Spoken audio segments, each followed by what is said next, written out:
푸틴이 한국이 우크라이나에 무기를 직접 지원하지 않아서 고맙다. 이렇게까지 얘기를 했어요. 우리 적 중에 가장 친구야? 계속 이제 러브콜을 보내는 거인 거죠. 외국 기업들 다 철수했잖아요. 러시아 국민들은 아직도 한국 기업을 기다려요. 중국은 위험하잖아요. 미국도 위험하잖아요. 한국은 러시아가 원하는 모든 걸 갖고 있으면서 하나도 안 위험해요. 근데 제가 이제 되게 우려되는 건 뭐냐면요.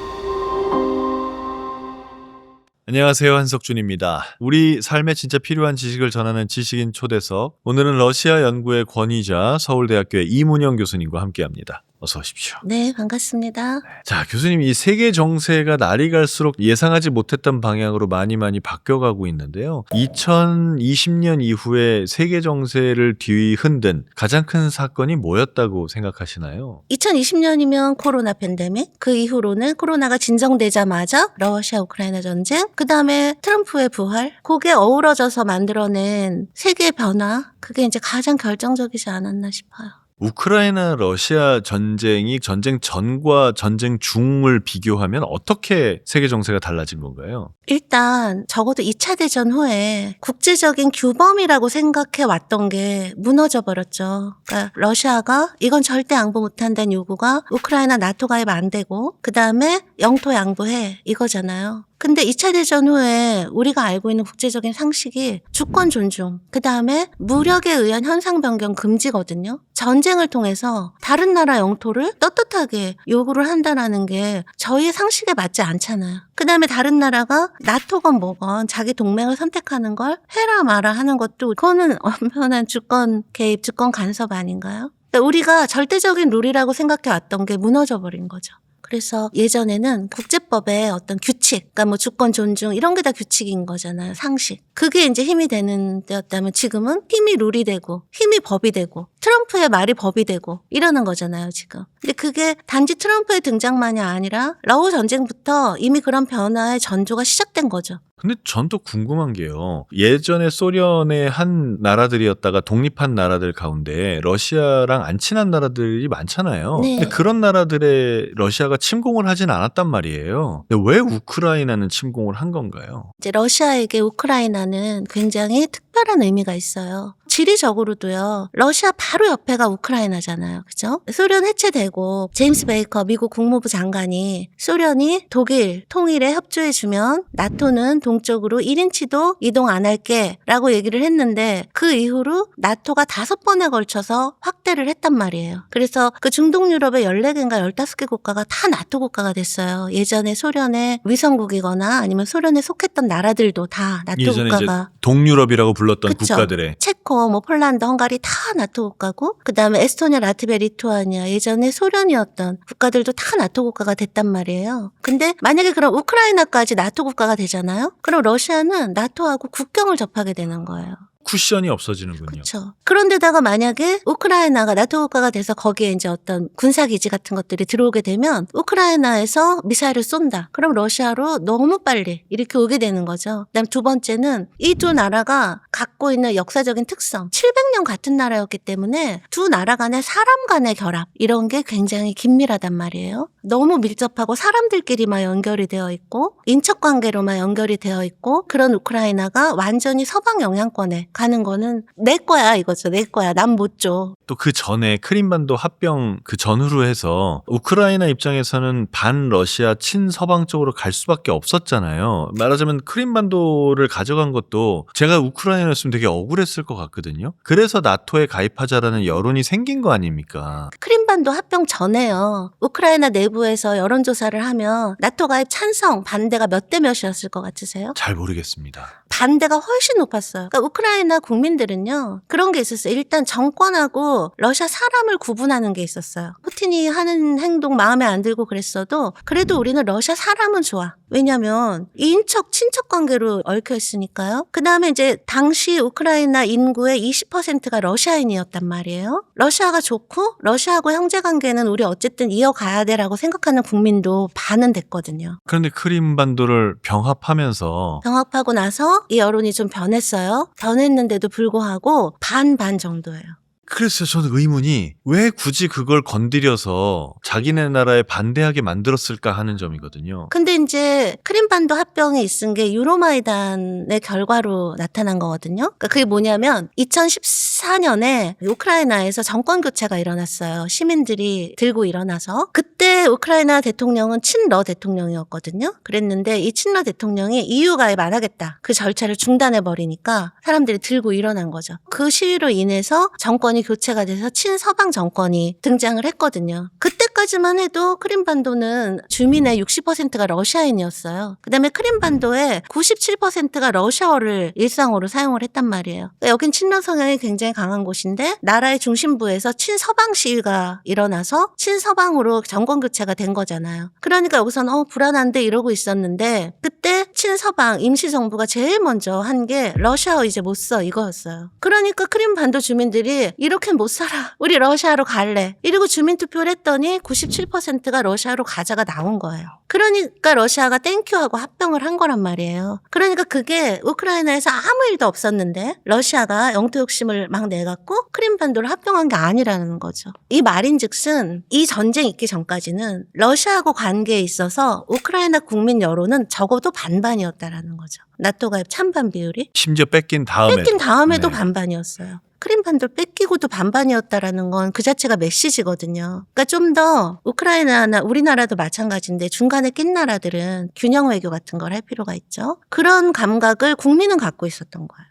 러시아와 한국의 관계도 저는 사실 우리나라 사람들한테 그게 더 중요해요. 그쵸. 그래서 이제 우리나라와 러시아의 경제 협력도 굉장히 많았고 서로의 기업들이 서로의 나라로 넘어가서 사업을 하는 경우도 굉장히 많았었는데 전쟁 초기에는 우리나라에서 우크라이나 편 드는 여론도 많았고 뭐 그런 등등의 이유로 우리나라가 러시아 입장에서는 비우호 국가로 지정이 됐단 말이에요. 그런데 최근에는 푸틴이 직접 한국하고 관계가 개선되길 바란다라는 말을 했어요. 그리고 우리 같은 일반 시민 입장에서는 어쨌거나 전쟁이 끝나고 나면 그때도 러시아하고 단절하고 살 수는 없지 않습니까? 당연히 교류가 많아져야 되고 여러 가지 일을 함께 해야 되고 어떻게 보십니까? 그게 가능할까요? 근데 푸틴이 그런 얘기 한 게 최근이 처음이 아니에요. 막 그런 적도 있는데요. 우리가 우크라이나에 무기 간접적으로 지원했잖아요. 근데 푸틴이 2024년인가 그때 여름에 한국이 우크라이나에 무기를 직접 지원하지 않아서 고맙다. 그러니까 우리의 입장을 어느 정도 이해해 준다는 거 아니에요? 그렇죠. 그러니까 제가 러시아에 가서 이제 외교관 뭐 이런 사람 만날 일이 있거든요. 학회나 이럴 때. 그럼 그 사람들은 그렇게 얘기해요. 한국이 미국이랑 한국 전쟁부터 동맹인데 어떻게 맘대로 할 수가 있겠니? 충분히 이해해. 근데 레드라인만 넘지 말아 달라. 그러니까 무기 직접 주는 거. 혹은 파병하는 거. 예. 관계를 자기들은 이해를 한다라는 거죠. 우리에게 계속 러브콜을 보내는 거잖아요. 푸틴만 그런 것도 아니에요. 예를 들면 한국의 주 러시아 대사 그분이 전쟁 나고 이제 한번 바뀌어서 처음 부임했을 때 뭐라고 얘기했냐면 한국은 비우호국 중에 가장 우호적인 나라다. 이렇게까지 얘기를 했어요.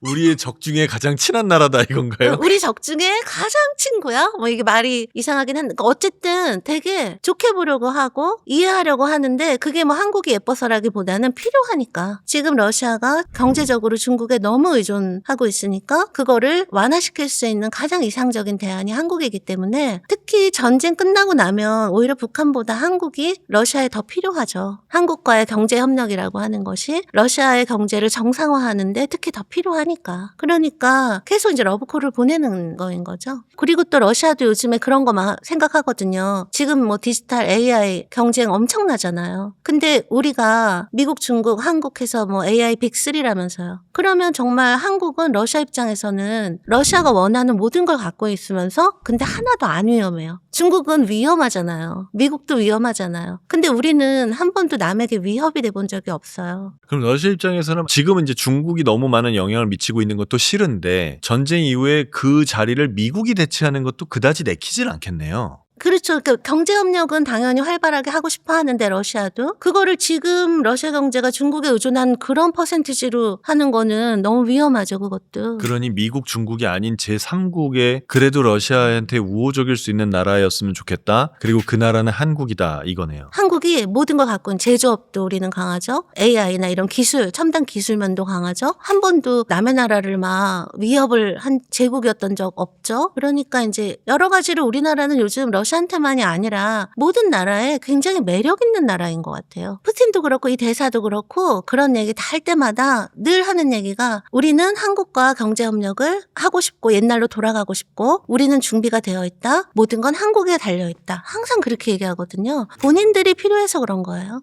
그들은 하고 싶다라는 단적인 표현인 거네요. 그렇죠. 근데 이제 그걸 그렇다고 무조건 하기에는 또 조금 약오르는 부분들이 예를 들면 현대자동차 공장 같은 거는 뺏겼잖아요. 그렇죠. 이런 일이 생기면 기업가 입장에선 러시아에 투자하는 게 굉장히 어려워집니다. 만약에 무슨 일 생겼을 때 또 뺏기면 어떡하지? 라는 생각이 드는 거거든요. 그래도 가능할까요? 근데 이제 러시아 입장은 그런 거예요. 우리가 뺏었니? 니네가 두고 나갔지? 우리가 언제 나가랬니? 이거인 거예요. 러시아 입장은. 왜냐하면 내쫓은 건 아니잖아요. 근데 이제 물품 조달 이런 것도 안 되고 도저히 뭐 거기 살 수도 없고 그다음에 우리에게 러시아 시장만 중요한 게 아니고 유럽 시장, 미국 시장 다 있는데 우리가 전쟁하고 있는 나라에 그럴 수는 없는 거란 말이에요. 그러니까 여러 가지가 있으니까 이제 우리는 철수를 한 거고 기업가 입장에서는 그런 리스크가 있다라고 한다면 그러면 그 시장에 투자를 한다거나 이런 건 당연히 손이 안 가는 거고 지금 현대자동차에서 바이백 안 하기로 결정한 것도 결국은 그런 것 때문이지 않을까 싶어요. 아, 바이백에 대한 오퍼가 있었군요. 아, 그 계약 자체가요. 2년 안에 돌아온다라는 조건에서 14만 원에 팔고 나온 거거든요. 그게 4천억 정도 들었는데 그 공장 짓는데 10,000루블에 팔고 나왔어요. 그게 14만 원인데 대신에 거기다 바이백 조건을 단 거예요. 2년 안에 다시 돌아온다라는 조건으로. 근데 그 2년 기한이 지났어요. 2년이면 진정될 줄 알았던 게 아닌가 싶네요. 그렇죠. 이 길어진 거에 우리나라에도 이런 영향이 미치는군요. 너무 아깝지 않아요? 4천억 원 넘게 들었는데 14만 원. 14만 원은 그냥 상징적인 숫자고 그냥 그쵸, 거저준 그냥, 거네요. 그쵸. 상징적인 거일 뿐인 거죠. 네. 근데 제가 이제 되게 우려되는 건 뭐냐면요. 지금 러시아 국민들은 아직도 한국 기업을 기다려요. 이제 얼마 전에 설문조사 나온 거에 외국 기업들 다 철수했잖아요. 그중에 제일 누가 돌아왔으면 좋겠니? 하면 2위가 삼성이에요. 그다음에 지금 러시아 핸드폰 시장에서 1위가 샤오미거든요. 근데 소비자 선호도 1위는 여전히 갤럭시예요. 그러니까 러시아 국민들 마음속 1위는 여전히 삼성인 거죠. 근데 러시아 국민들이 언제까지 우리를 기다려줄까요? 그다음에 제가 이번에 상하이 가서 너무 놀란 게요. 그런 얘기를 듣긴 했거든요. 요즘에 중국의 첨단 산업이라는 게 정말 무섭다. 근데 정말 대단하더라고요. 그렇기 때문에 예전에 우리 한국 기업이 차지하고 있던 걸 러시아에서 중국 기업이 차지하고 있는데 그 중국 기업의 제품의 질이나 서비스가 무서울 정도로 발전하고 있거든요. 그러니까 러시아 국민이 언제까지 한국을 기다려주겠냐라는 것이죠. 그런 생각을 하면 좀 시간이 좀 그렇다 이런 생각이 드는 거죠. 그러네요. 옛날처럼 중국이 질 낮은 싼 제품만 생산하는 게 아니니까. 근데 이제 최근 여론조사까지도요. 러시아 자동차 소유자들한테 설문조사를 했어요. 2,500명한테. 그랬더니 그중에 21%는 한국차 돌아오는 걸 기다리느라 신차 구입을 미루고 있어요 라고 대답을 하셨고 한국차 없는 동안 중국차 써보니까 괜찮아서 저는 앞으로도 중국차 계속 쓸래요는 11%밖에 안 됐어요. 근데 그게 언제 더 올라갈지 모르는 거죠. 그러니까 아직까지는 우리 브랜드에 충실한 러시아 국민들이 있고 그다음 그런 게 있어요. 아직도 한국 제품은 뭔가 이렇게 아우라가 있어요. K 감사한 한류, 부분이죠. 네, K 한류 뭐 이런 거랑 해서 뭔가 이렇게 그냥 제품의 질만으로 설명할 수 없는 그런 명품 같은 느낌? 근데 이제 그게 언제 이제는 러시아 가보면 중국 제품 옛날 같지 않아? 이렇게 얘기하시거든요. 그렇기 때문에 시간이 우리 편이 아니다? 이런 생각이 드는 거죠. 러시아와 한국이 경제 협력을 하는 거에 있어서 우리가 또 하나 기대하는 게 바로 북극 항로일 텐데 북극 항로가 진짜로 열리면 우리나라는 얼마나 좋을까요? 북극 항로의 가장 좋은 점은 아시아와 유럽을 제일 짧게 이어준다라고 하는 거잖아요. 북극 항로의 90%가 러시아 영해를 지나간단 말이에요. 말라카야 스웨즈나 이렇게 가는 거기보다 거의 길이가 30% 정도 줄어들고요. 아유, 엄청나네요. 날짜도 열흘이 단축이 되면 그 물류 비용이 엄청나게 줄어드는 거거든요. 그다음에 기존 거기는 이란 문제 있으면 막힐 수 있는 거 걱정해야 되죠. 얼마 전에도 이란이 군사훈련한다고 몇 시간 막았죠. 네네네. 네. 그것만이 아니라 예멘 반군들, 그다음에 해적들 그런 지정학적 리스크들이 있단 말이에요. 근데 북극 항로는 90%가 러시아 영해이기 때문에 그런 식의 예기치 못한 지정학적인 리스크가 없는 거죠. 더구나 우리 입장에서는 부산항이라고 하는 게 위치적으로 좋잖아요. 아시아하고 유럽을 이어주기 위해서라면. 그러니까 우리에게는 큰 비전이 될 수는 있는 거죠. 그래서 얼마 전에 한국의 러시아 대사가 뭐라고 얘기했냐면 한국이 북극 항로 하고 싶은데 러시아랑 이런 관계여서 너네 그거 못해. 러시아 없이 어떻게 북극 항로를 해. 이런 말을 했거든요. 근데 그게 좀 얄밉긴 하지만 현실은 현실이에요. 그렇기 때문에 우리가 뭐 북극 항로든 뭐든 우리의 미래 비전 이거를 현실로 만들기 위해서는 어쨌든 러시아하고 관계를 관리할 필요는 있는 거죠. 만약에 이 종전이 된다고 가정을 하고 종전 이후에 한국과 러시아의 경제가 다시 친밀해진다면 러시아 내수 시장에서 중국이 타격을 받게 될 텐데 한국이 그래서 러시아의 경제적으로 영향력이 커지는 걸 중국도 안 좋아할 거고 미국도 반기지 않을 거란 말이에요. 그러니까 러시아라는 시장을 놓고 볼 때는 그들 입장에서는 한국이 가장 강력한 경쟁자란 말이에요. 이걸 중국이나 미국은 어떻게 받아들이고 어떤 식으로 견제를 할까요? 아무래도 제가 얼마 전에 상하이에 갔다 왔거든요. 근데 이제 거기서 중국 기업 하시는 분을 만났어요. 그래갖고 제가 아이비백 지금 중국이 다 차지하고 있는데 전쟁 전에는 그게 한국이 다 차지했던 걸 너희가 차지하고 있다. 좀만 기다려라.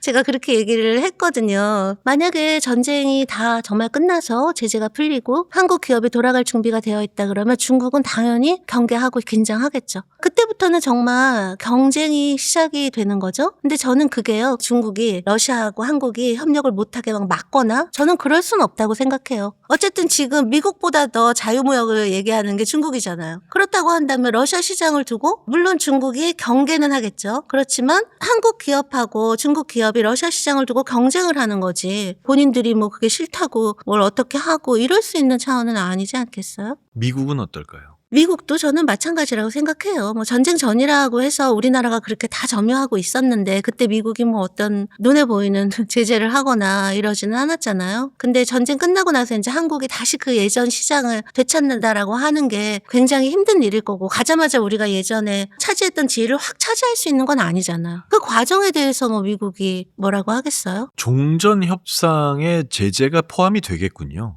당연하죠. 그러니까 미국은 제재 풀겠다라는 거고 우크라이나는 러시아를 어떻게 믿냐. 제재를 조금 풀고 러시아 하는 거 봐서 그거에 따라서 제재를 더 풀지 말지를 결정해야 된다. 이렇게 얘기를 하고 있는 거고 러시아는 즉시 다 풀어라. 이렇게 얘기를 하고 있는 거고. 그 교수님께서는 한반도의 평화와 통일을 연구하는 그런 기관에 또 계시고 그런 걸 전문적으로 연구하는 분이니까요. 한반도의 통일이 필요합니까? 제 개인의 의견을 말씀드리는 것보다 여론을 말씀드리는 게 더 낫지 않을까 싶어요. 어떨 것 같으세요? 아나운서님은?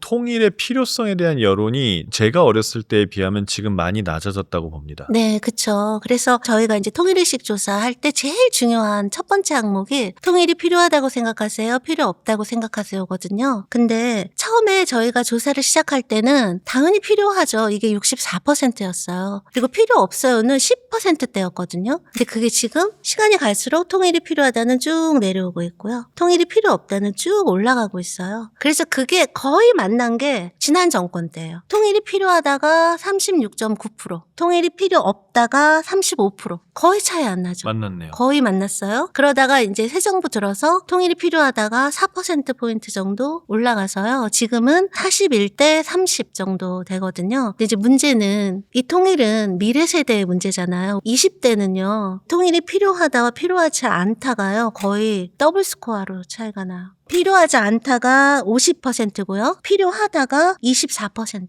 그다음에 이 20대의 경우는 정권이 바뀌었어도 여전히 통일은 필요하지 않다가 더 증가하고 있어요. 그래서 저희가 그것도 물어보거든요. 그러니까 통일을 원하지 않는 분들한테 왜 그러신지 제일 퍼센트가 높은 게 비용이에요. 비용. 돈이 든다라는 거죠. 통일엔 돈이 들거든요. 사실. 그게 한 33%? 그다음에 하나는 통일 후의 혼란. 왜냐면 우리가 북한하고 같은 민족이지만 떨어져 산 지가 너무 오래됐잖아요. 그래서 뭐 정치적으로 그다음에 문화적으로도 너무 다르기 때문에 그래서 통일이 필요하지 않다라고 생각하는 분만이 아니라 전체 응답자 중에서도요. 통일이 되면 범죄 문제라든가 실업 문제라든가 이런 여러 가지 사회 문제들이 더 좋게 해결이 될까요? 더 악화가 될까요? 하면 악화가 될 거라고 보시는 분이 압도적으로 많아요. 그러니까 아무래도 통일이 필요 없다라고 생각하시는 분들은 이제 이런 거에 근거한 거인 거죠. 그럼 통일이 되면 얻어질 장점은 뭔가요? 그게 놀랍게도 아직도 같은 민족이니까가 높아요. 아, 여론상으로는 그렇다는 거죠. 네, 같은 민족이니까. 두 번째는 한반도가 전쟁 위협에서 벗어나기 위해서. 그건 되게 실질적인 거죠. 그러니까 이 두 가지가 1위를 왔다 갔다 해요.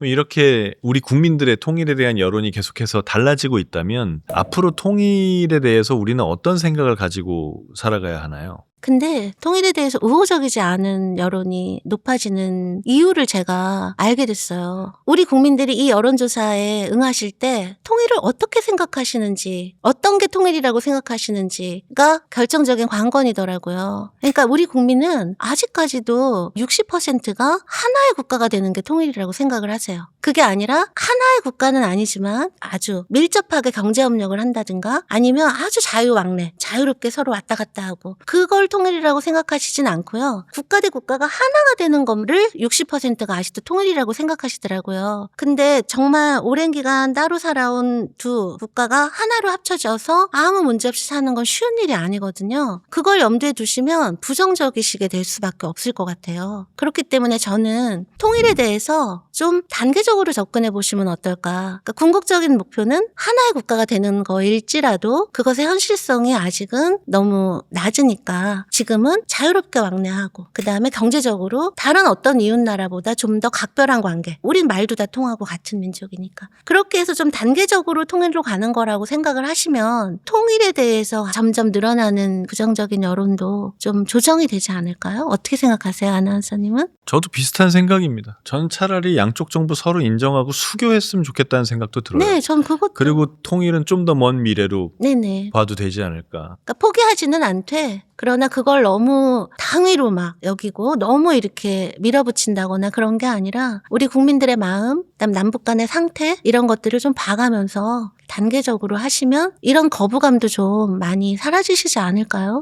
알겠습니다. 오늘 장시간 좋은 말씀 감사합니다. 감사합니다. 자, 오늘은 서울대학교 이문영 교수님과 함께 러시아 우크라이나 전쟁과 그 전후로 달라질 국제 정세에 대한 이야기, 그 거기서 한 걸음 더 나아가서 우리 한반도의 통일에 관한 이야기까지 나눠봤습니다. 참 우리나라 국민이 10명이면 10가지 생각이 다 있는 그런 분야에 대한 얘기죠. 하지만 우리가 서로 조금 더 얘기를 많이 나누고 더 좋은 방안을 생각해내는 그런 시간은 좀 필요하지 않을까. 그리고 무엇보다 그 과정에서 우리 모두가 평화로운 일상을 계속 누리는 게 반드시 필요하지 않을까라는 생각을 해봤습니다. 오늘 영상도 끝까지 시청해주셔서 고맙습니다.